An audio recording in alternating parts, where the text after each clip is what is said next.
Hello.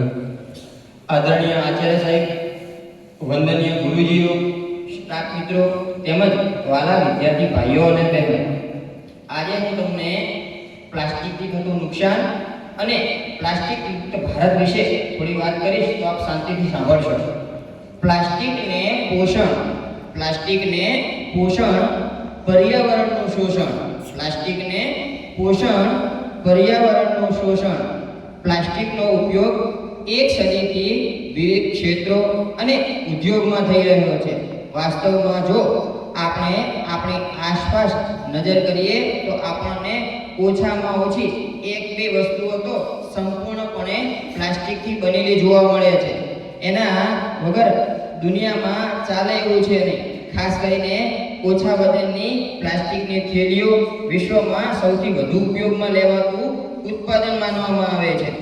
જ્યારે ગ્રાહકો વિક્રેતા પાસે જાય ત્યારે કોઈ પણ વસ્તુની ખરીદી કરે તો એને પ્લાસ્ટિકની થેલી આપવામાં આવે છે અને એમ કહેવાય છે આ પ્લાસ્ટિક લાંબા સમય સુધી પર્યાવરણને નુકસાન કરતું જોવા મળે છે. તે ઉપરાંત બેગ માટે અથવા તો એની બનાવટ સસ્તી હોવાના કારણે એ સરળતાથી વિક્રેતા ગ્રાહકોને આપતા જોવા મળે છે અને એની પર્યાવરણને અસરો આજે જોવા મળી રહી છે. હળવા વજનની પ્લાસ્ટિકની થેલીઓ પરંપરાગત રીતે ઓછી ઘનતાવાળા પોલિથીન પ્લાસ્ટિક અથવા તો LDPE માંથી બનાવવામાં આવતી હતી. આ પ્લાસ્ટિકની વસ્તુઓ મુખ્યત્વે પેટ્રોલિયમ અને કુદરતી ગેસનો ઉપયોગ કરીને બનાવવામાં આવે છે, જે બિન નવીનીકરણીય સંસાધન છે, જેના કારણે પર્યાવરણને અતિશય નુકસાન થઈ રહ્યું છે અને પરિસ્થિતિ વધુ ખરાબ જોવા મળી રહી છે. પ્લાસ્ટિક હટાવો, જીવન બચાવો. પ્લાસ્ટિક હટાવો, જીવન બચાવો. આ સૂત્રને સાર્થક કરવું હશે તો તમારો અને મારો સહિયારો પ્રયત્નની જરૂર પડશે. શું તમારી પાસે છે બીજો કોઈ વિકલ્પ? પોલિથીનની થેલીને છોડવાનો હવે લેવો પડશે સંકલ્પ. દુનિયામાં દર વર્ષે 30 કરોડ ટન પ્લાસ્ટિકનો કચરો ઉત્પન્ન થાય છે. 1950 થી અત્યાર સુધીમાં 8.3 અબજ મેટ્રિક ટન પ્લાસ્ટિકનો કચરો ઉત્પન્ન થયો છે. દુનિયામાં દર મિનિટે 20 લાખ સિંગલ યુઝ પ્લાસ્ટિક બેગનું વિતરણ થાય છે. દર મિનિટે 10 લાખ પ્લાસ્ટિકની બોટલો ખરીદવામાં આવે છે. એમાંથી અડધાથી વધુનું રિસાયકલિંગ થાય છે, જ્યારે 40% પ્લાસ્ટિકનું ઉત્પાદનનું પેકેજિંગમાં થાય છે, જેનો માત્ર એક જ વખત ઉપયોગ થાય છે અને પછી વેસ્ટ કરી અને ફેંકી દેવામાં આવે છે. ભારતની વાત કરીએ તો 2019 અને 20ના વર્ષની વાત કરવામાં આવે તો 40 લાખ ટનથી વધુ પ્લાસ્ટિકના કચરો જનરેટ થયો છે, જે પ્રદૂષણ માટે ખૂબ હાનિકારક છે. ભારતને પ્લાસ્ટિક મુક્ત બનાવવાની ચળવળ સમગ્ર દેશમાં વેગ પકડી રહી છે. બેગ હોય, બોટલ હોય, સ્ટ્રો જેવા સિંગલ યુઝ પ્લાસ્ટિકના ઉપયોગનો ઘટાડવાના પ્રયાસ થઈ રહ્યા છે. લોકોને પ્લાસ્ટિક પ્રદૂષણની હાનિકારક અસરો વિશે શિક્ષિત કરવામાં આવી રહ્યા છે. ટકાઉ વિકલ્પો માટે પ્રોત્સાહિત કરવામાં આવી રહ્યા છે. જાગૃતિના અભિયાનો થઈ રહ્યા છે અને શૈક્ષણિક કાર્યક્રમો પણ હાથ ધરવામાં આવી રહ્યા છે. આજ હમ સબને ये ठाना है प्लास्टिक को जड़ से हटाना है.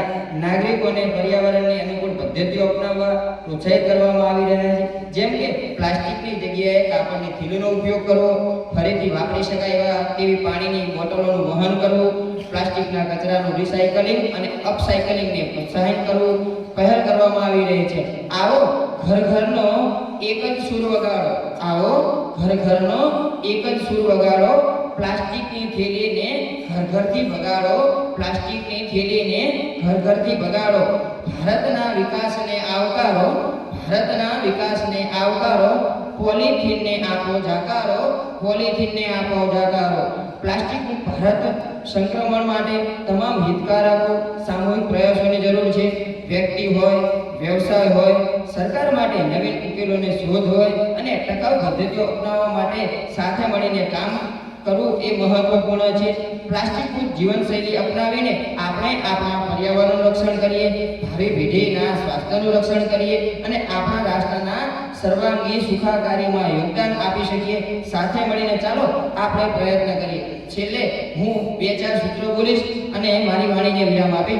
નો પ્લાસ્ટિક, પ્લાસ્ટિકને પોષણ, પર્યાવરણનું શોષણ. નો પ્લાસ્ટિક, પ્લાસ્ટિકને પોષણ, પર્યાવરણનું શોષણ. સ્વચ્છ રાષ્ટ્ર બનાવીશું, પ્લાસ્ટિક ઘર ઘરથી ભગાવીશું. સ્વચ્છ રાષ્ટ્ર બનાવીશું, પ્લાસ્ટિકને ઘર ઘરથી ભગાવીશું. શરમ છોડો, પ્લાસ્ટિક છોડો. શરમ છોડો, પ્લાસ્ટિક છોડો, સાથે લાવો થેલો. શરમ છોડો, પ્લાસ્ટિક છોડો, સાથે લાવો થેલો. નહીતર દેશ થશે મેલો, નહીતર દેશ થશે મેલો. તો ચાલો આજના દિવસે આપણે બધા સાથે મળી પ્લાસ્ટિક મુક્ત ભારત બનાવીએ. બસ અસ્તુ. જય હિન્દ, જય ભારત.